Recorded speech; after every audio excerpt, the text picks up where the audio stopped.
Now it's time for your melanin moment. What's going on, everybody? Today is Wednesday. It's time for a quick melanin moment. I am on my way to run a couple of errands to help this store out, but I want to bring you guys this quick melanin moment. Hope that it blesses you, just like it blessed me. Just even thinking about it. And like I say all the time, I thank God for giving me these revelations and these very simple things that happen in my life. My son is 10 years old. And if you've ever followed my Facebook page, every now and then I will post a chronicles of Caden. And those are just saying like little crazy stuff that I can't believe came out of his mouth. And I share it with y'all because I need y'all to either giggle or pray or a combination of both. Caden's favorite food is chicken. Now chicken and macaroni is a go-to for him, but chicken and some wild rice. And child, if you throw a roll on the side, he'll be your best friend. Every week, some kind of way I gotta incorporate at least 3 days worth of chicken. So I will air fry it, I'll fry it, I'll bake it, I'll make some wings, whatever I got to do. Caden is going to let me know that he wants chicken. What other day we was talking and Caden said, I don't care who it is, they not coming in my kitchen if they don't know how to cook no chicken. And by meaning cook chicken, that means they gotta be able to season it. Now, I don't want just no salt and pepper. You gotta know how to season chicken. You gotta know how to marinate it. You gotta know how to let it sit in the marinade. It gotta be the right kind of marinade. I ain't got time for my blood pressure to be running up. I need for you to know how to cook and season the chicken. Now, I immediately stopped doing what I was doing because what 10-year-olds know about marinating chicken. What are you talking about? He said, Mom, you already know how chicken comes. You gotta wash it, and once you wash it, it's just bland. And it ain't got no taste to it. So if you put some flour on it and you just fry it, it's bland. And ain't nobody got time to be tasting no bland chicken. So then again, I'm thinking, what 10-year-old knows something about marinating and bland chicken? So then he goes on to tell me, I need you to get the Mrs. Dash, I need you to get some onion powder, some garlic powder, put some mustard on there. Mama, you know how you do it. That's how they gonna have to, even put some seasoning on the flour, the batter. They gotta put all this seasoning because I wanna make sure that my chicken tastes good with my macaroni and my roll.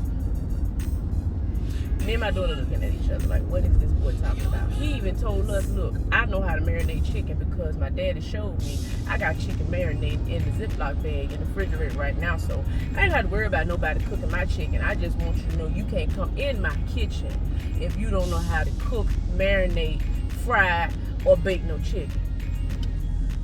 I was so irked. I don't even know how we got on the conversation. I don't even think Caden was home. But as I was thinking about Caden sitting there telling me about all of this marinating and seasoning and flouring and baking and air frying, I began to think about us as people, how we come into this world full of sin.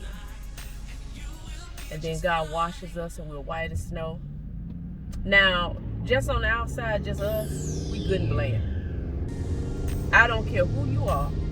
I don't care what you have become in your lifetime. You have become who you've become because God has added his own seasoning. He's the one that sprinkled you with that gift of either singing or writing or dancing or ministering. Whatever your seasoning is, God had to place that on you. Because had he not done that, you would have been good and bland. And who wants a bland person?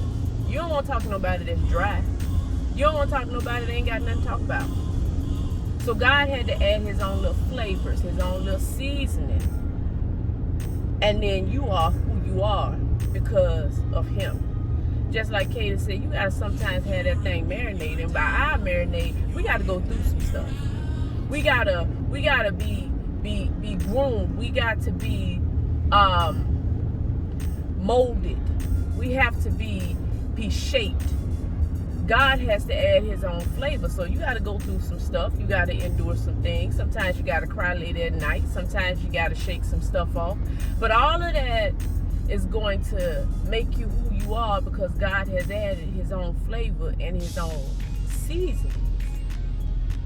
You're not a bland person. You are a purpose person. You are a favorite person because God has added and sprinkled his own little touch on each and every last one of us. And it really, really irks me when people think that they got where they at because of them. You are not so special. You are not so great. You are not so magnificent that you did everything on your own. Honey, if God didn't touch you this morning, you would have never got up. If God didn't give you that gift, nobody would be inviting you back to their church or their function or their event. Nobody would have put you in charge of nothing. God gave you everything that makes you, you. He used his own flavors, his own seasoning. And because we are shaped and groomed and molded and sprinkled with God's seasoning, we can fulfill what God has for us and what he wants us to do in this lifetime. You don't want to eat no bland chicken. You actually put your lips to a piece of chicken that has absolutely no taste on it, honey. You gonna I don't want that. I don't know who cooked that, but don't put them back in the kitchen. But honey, if you get you somebody down there at a Southern soul food auntie, just showing up, put her foot in every piece of particle of that chicken, you gonna be like, yep, this is where I'm coming to get all of my food from now on. And we have to treat God like that. After he sprinkled us with all of his flavors and his seasoning, who want to go back to being bland? Because if he did that for us one time, and he's gifting us, honey, the gifts are going to get better. And you going to want to keep going back and saying, God, fill me up again. So thank God I'm not bland. Thank God for his seasons. And I thank God for that revelation that he gave me just off of my 10-year-old talking about something I didn't even think he knew nothing about. So honey, don't be bland. Thank God for his season. That's all I got for y'all for today. Hope and pray that blesses y'all in some form or capacity. Please do as necessary. Keep yourself safe out here in these COVID-filled streets. Wear your mask. I don't care if you vaccinated or not. Pray for y'all family members. Pray for yourselves as I am praying for you. And pray for me. We all need prayer. That's the best thing that you can do for somebody is pray for somebody. But I'll see you guys soon for another Melanin Moment.